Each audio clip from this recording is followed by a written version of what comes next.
الأصدقاء السلام عليكم. Bonjour ou bonsoir les amis. J'espère que vous allez bien partout où vous vous trouvez. En tout cas, c'est ce que je vous souhaite et pour le meilleur de toutes les situations, bien entendu. Bienvenue. Bienvenue sur votre chaîne Bled Mararibia qui attend comme toujours, bien évidemment, vos encouragements. Et merci. Merci pour tous vos commentaires. Mais surtout, abonnez-vous. Abonnez-vous pour rester très informé et ce, dans les meilleures conditions et comme il se doit, bien évidemment. Pour ma part, je suis heureux de vous retrouver une nouvelle fois à travers cette petite vidéo. Chers amis, mesdames et messieurs, cette séquence, cette fois-ci, revient vers vous pour se pencher sur une certaine chronique, une chronique d'un certain malentendu. Malentendu, vous avez dit, oui, c'est entre le Maroc et la France. En effet, lorsque ce 16 décembre dernier, 2022, de l'année passée, à Rabat, le ministre des Affaires étrangères marocain, Nasser Bourita, invite son homologue française à prendre l'écouteur de l'interprétariat pour suivre sa déclaration qu'il s'apprêtait à faire en arabe. Oui, vous entendez bien, en arabe. Eh bien, une certaine Catherine Colonna, oui, Catherine Colonna, c'est cette ministre de l'Europe et des Affaires étrangères d'un certain Emmanuel Macron. Eh bien, ce geste marque une certaine surprise. Oui, il est en effet rare, mais vraiment très rare, qu'en pareille situation, en pareille occasion, un ministre marocain ne s'exprime pas dans la langue de l'Hexagone. L'Hexagone, c'est la France. La France, oui, septième dans le classement des langues des plus parlées au monde. Derrière le bengali, 6e, et l'arabe, 5e. Suffisant, mais tout suffisant pour comprendre que l'entretien qu'il venait d'avoir lieu ne s'est pas déroulé dans les conditions espérées et leurs déclarations réciproques qui suivront, notamment sur la question du Sahara marocain, ne sont pas sur le même diapason. Non, pas du tout.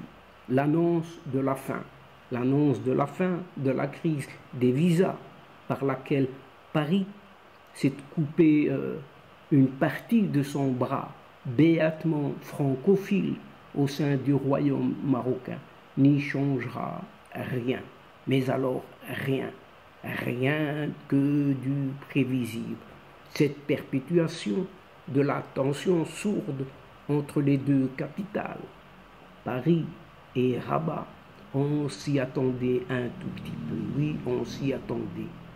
Avant l'arrivée de la ministre française au Maroc, Paris avait bien annoncé par voie de presse qu'elle estime faire déjà assez sur la question du Sahara marocain. Outre cette façon de faire peu élégante, très peu élégante, un autre point d'achoppement, probablement des plus importants, éloigne de plus en plus les deux capitales. Paris, qui se refuse à l'adaptation, selon l'expression de Nasser Bourita, des relations franco-marocaines à cette évolution du Maroc. Hasard ou tout simplement voulu comme une réponse du berger à la bergère dès son retour à Paris. Eh bien, cette Catherine Colonna s'empresse d'adresser au Parlement de Strasbourg l'injonction de faire toute la lumière et rien que la lumière. Mais quelle lumière? Faites faire toute la lumière sur le scandale. Enfin, sur le scandale de corruption qui secoue ce microcosme des eurodéputés où l'on essaye sans preuve aucune d'impliquer le Maroc aux côtés du Qatar, qui fait figure de principal accusé.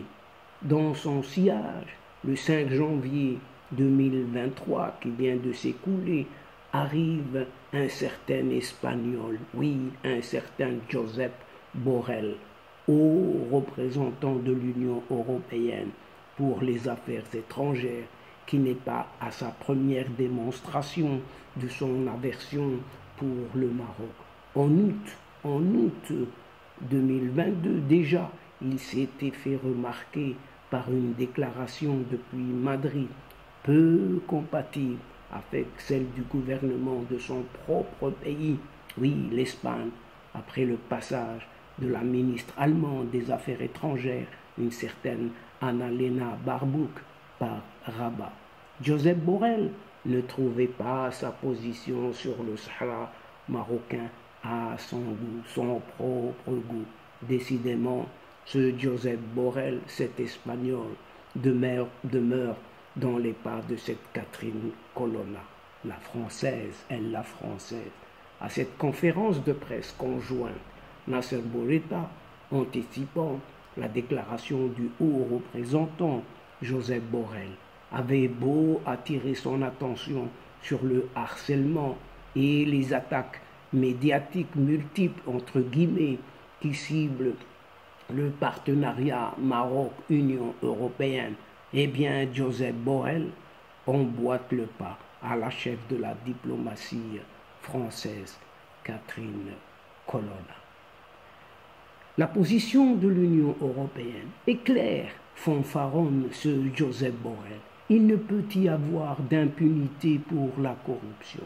Alors même que ce même Josep Borrell soulignait dans le même point de presse devoir attendre les résultats des investigations en cours.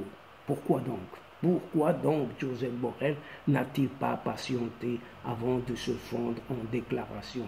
Et pourquoi n'a-t-il fait peu de cas de l'invitation du ministre des Affaires étrangères marocain à immuniser et protéger contre ce qui est dit, ce qui est nommé harcèlement juridique continu et les attaques médiatiques répétées entre guillemets dont est l'objet le partenariat entre Rabat et Bruxelles.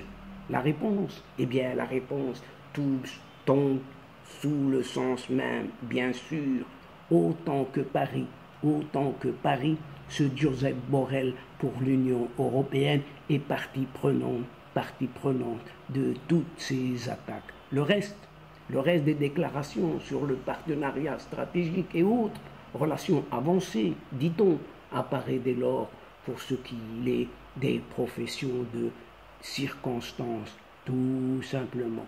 Mais ces deux épisodes n'ont été que la préparation du terrain et le prélude à la dernière résolution du Parlement européen qui résonne comme une réponse à un mot d'ordre, oui, un mot d'ordre venu d'en haut, si ce n'est de très haut. L'ambiance de suspicion créée autour du Parlement strasbourgeois, dit-on strasbourgeois, non européen, est propice à l'obéissance. L'obéissance, vous avez dit oui, dans leur majorité sous la pression et la menace de révélation sur leur corruption. Les eurodéputés moralisateurs n'avaient plus qu'à obtempérer, se soumettre. Le Maroc n'est sans doute pas irréprochable dans tout cela, tant s'en faut, mais sa mise en cause dans cette affaire révèle les tenants et autres aboutissants de la basse manœuvre néocoloniale. Oui, il faut y revenir pour n'être en définitive qu'une tartufferie de la part d'une institution qui a précisément la réputation d'être le temple de la corruption. Oui, ce Parlement européen, bien sûr. Anticorps, oui, est une association très française, très anticorruption, qui se définit comme transpartisane et évalue la corruption au sein de cette Union européenne. à quelques 981 milliards d'euros par an, excusez du peu, dont 120 milliards. Oui, de ces 981, il y a 120 milliards, presque l'équivalent, écoutez bien, du PIB marocain, du produit intérieur brut marocain. Rien, ceci, rien qu'en France, oui, rien qu'en France. Et le lobbying, pseudonyme de la corruption, il fait rage. Oui, il fait rage, sans point d'interrogation, ni encore moins d'exclamation. Ce qui réduit l'agitation contre le Qatar et accessoirement le Maroc, bien sûr, à une piètre manigance d'intimidation de Rabat qui a clairement répondu, oui, qui a répondu, le Maroc ne peut être ni effrayé, ni intimidé. N'est-ce pas là cet esprit de cette conférence, cette fameuse conférence de Berlin qui s'est partagé les territoires coloniaux?